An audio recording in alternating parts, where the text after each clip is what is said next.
Good morning, Stacey. Thank you for joining me. Could you introduce yourself to the Informs membership? Thanks for having me. I'm Stacey Mumbower. I'm an assistant professor of management and technology. I am at Embry-Riddle, Aeronautical University, in the College of Business, and I am at the Worldwide campus. So that is an online campus? It is. We're online. I teach online classes. I've got students all over the world. Got really great students, actually. That's awesome. So you were ready for virtual teaching prior to 2020?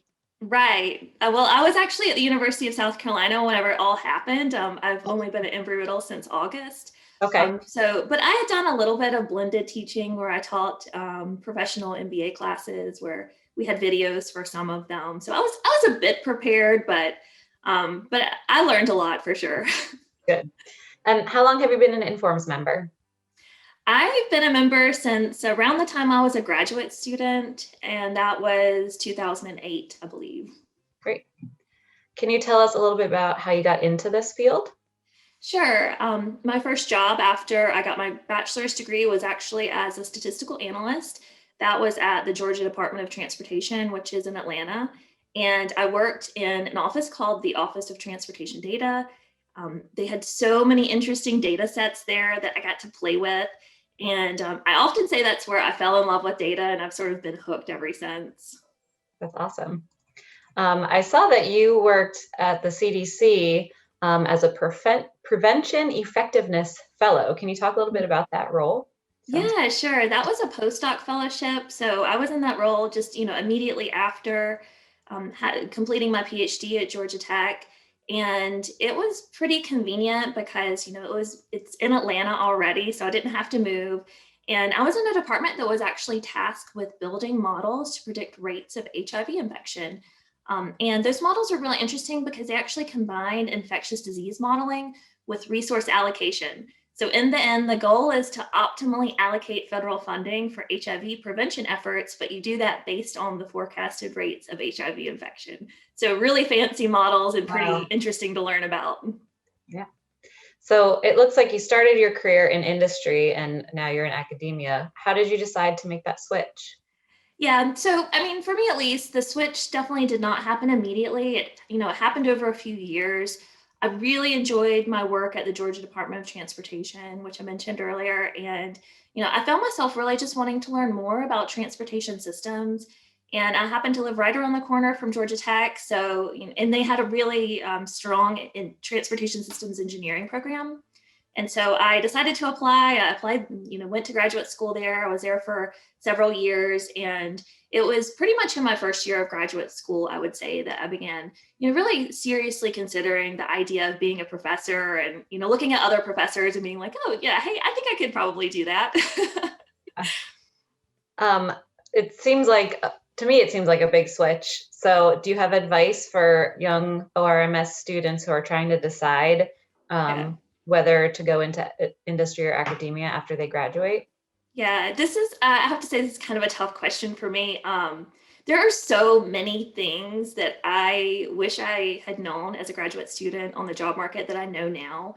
And, one of those things is, I mean, really, I'll just kind of tell you a little story. In the last year of working on my PhD, I had a lot of trouble deciding what career path I wanted to take. Um, my plan had been to just jump right into academia immediately after graduating, but after you work on your dissertation for so long, sometimes you can feel a little burned out. And I was one of those students. I worked on my dissertation for 5 years, and I was feeling quite burned out at the end. And so, for me at least, I think that the CDC was it was a good way for me to take some time away from the research I'd been working on for so long and to just learn something new. It gave me time to really think about what did I want to do for a career. And, I could have stayed in academia or, excuse me, stayed at the CDC. But whenever I was working there, I really started feeling that draw back to academia. I missed it, Yeah. and I wouldn't have felt that way if I hadn't have been there to kind of get rid of that burnout first. So, I do still use my work from the CDC as examples in class. So in the end, I think it really makes me a more interesting teacher to have that experience. So, I guess sort of a long way to get to my advice, but my advice for students, who are looking to make that decision about, academia and industry, like which one do you go into? Make the job choice that feels right for you at the time. But, you can always change your mind later. And many of us do. I did for sure. Mhm. And also, one other thing is just to know that there are many different faculty positions out there that you can check out.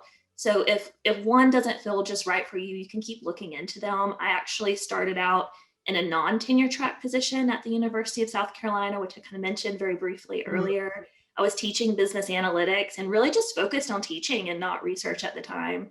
And for me, at least, I had no idea that that kind of role existed whenever I was a graduate student. It was just something I learned Yeah. eventually. But I liked that position a lot, and I got to work on a lot of different analytics problems. And so there's a lot out there if Yeah. if you check it out.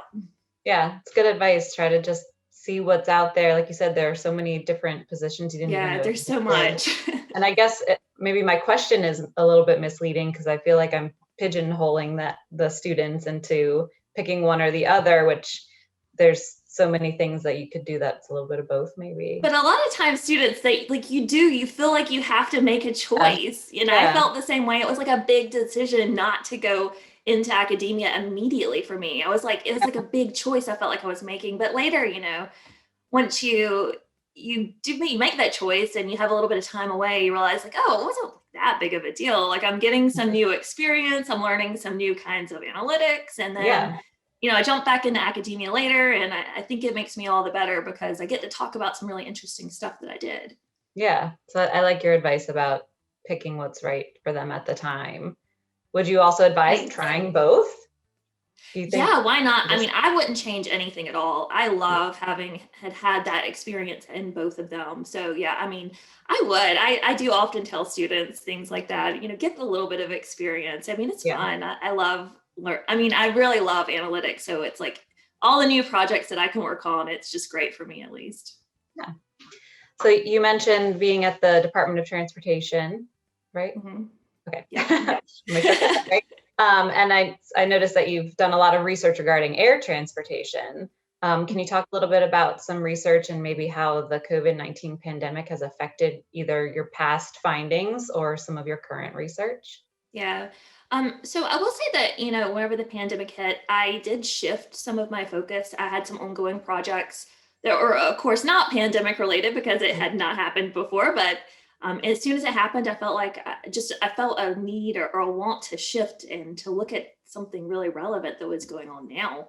And so I put some projects on hold, and I did a sort of switch over, at least for the moment, to really looking at, how the pandemic has impacted the industry and air travel.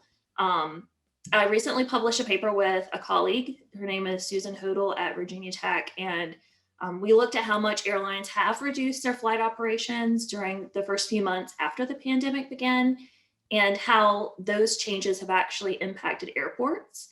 And we found that the impacts were actually not uniform across all of the airports in the US. Instead, it really depended on the size of the airport and also whether the airport was in a multi-airport city, for example, airports within the New York market.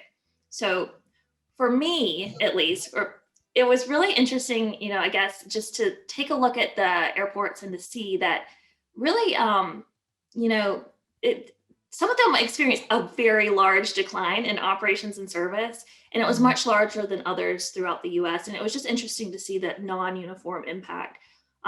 So, that's sort of my first thing that I worked on. It's at least as far as looking at how the pandemic has impacted, airlines and airports. Okay. So we're about a year later now since the Mhm. pandemic hit. Are you working on anything new? Yeah, so I am continuing some of that research. I will say I was really fortunate to be selected for a research grant from my university. Like I mentioned earlier, I work for Embry-Riddle. I got a grant through the College of Business, and I'm as part of that. I'm currently working on a project that I'm super excited about. Continuing on that research, and what I'm doing now is I'm looking at how the domestic U.S. air transportation network has actually changed, and I'm looking at how it's changed since the pandemic began. And what I've seen is that airlines have shifted the routes that they fly, and that has impacted airports, like I mentioned, some more than others. But by the end of this project, I want to take it a few steps further, and I want to really better understand what factors are associated with a route being discontinued, or in other words, an airline deciding not to fly a route anymore, just canceling it.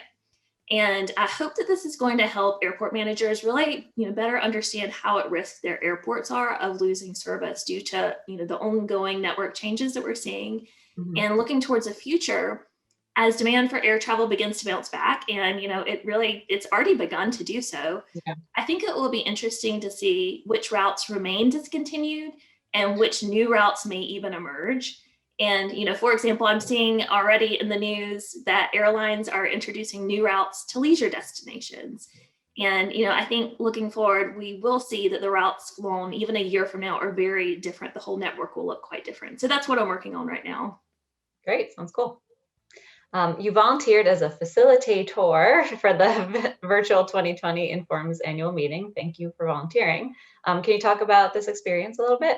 Yeah, sure. I love the name of that, by the way. That was whoever named that was really smart. Yeah, so that was actually, I believe it was a new role at Informs, if I understand correctly. Yep. I signed up to host a conversation about COVID-19 and its impacts on air transportation. And I hung out in the virtual networking lounge for an hour and just chatted with anybody interested and willing to stop by and chat. And, I did have some interesting conversations that came out of that.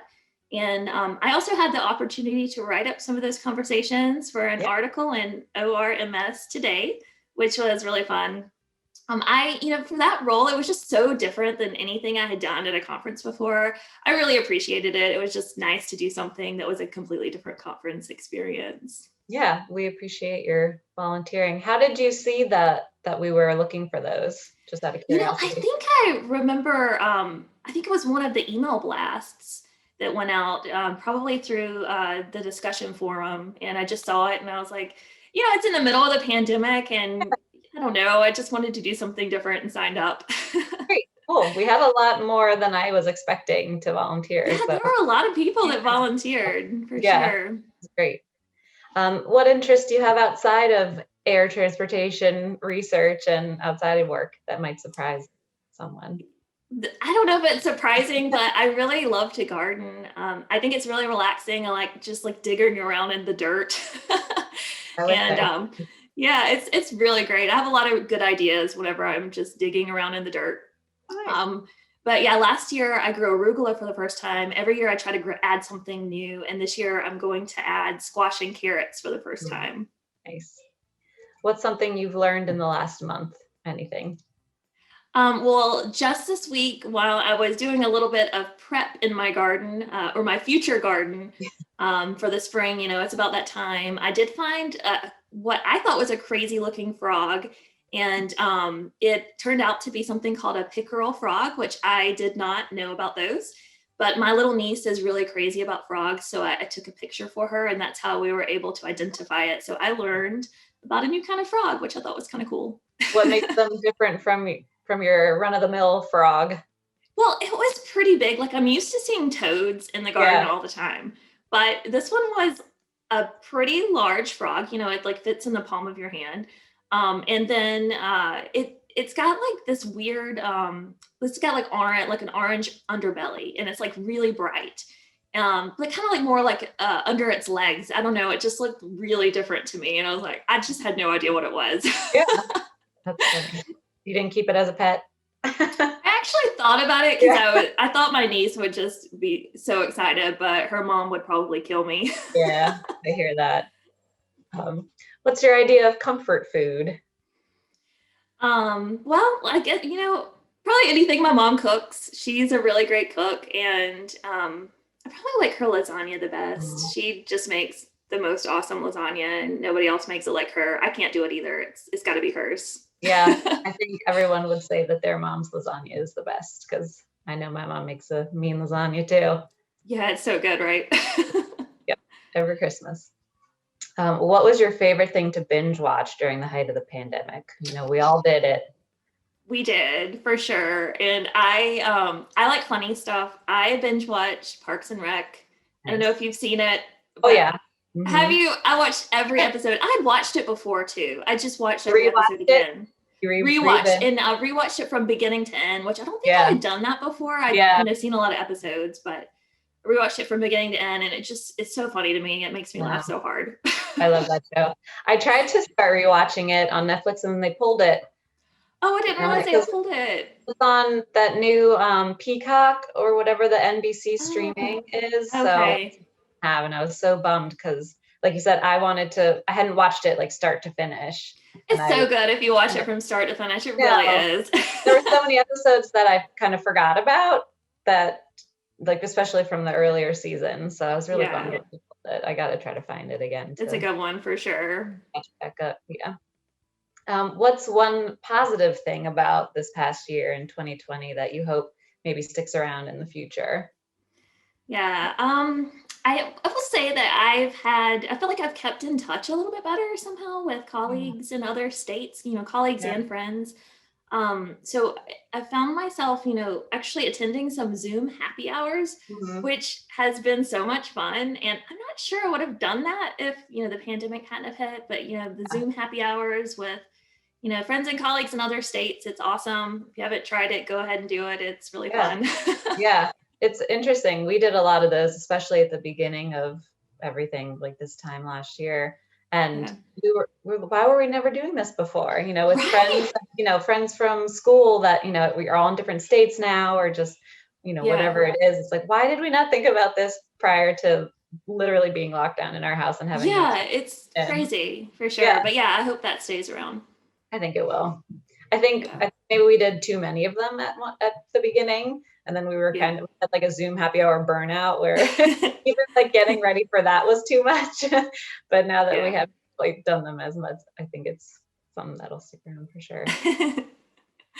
Well, thank you so much, Stacey. It was great to know you a little bit better. You're welcome. Nice to chat with you. Thanks so much. I really appreciate it.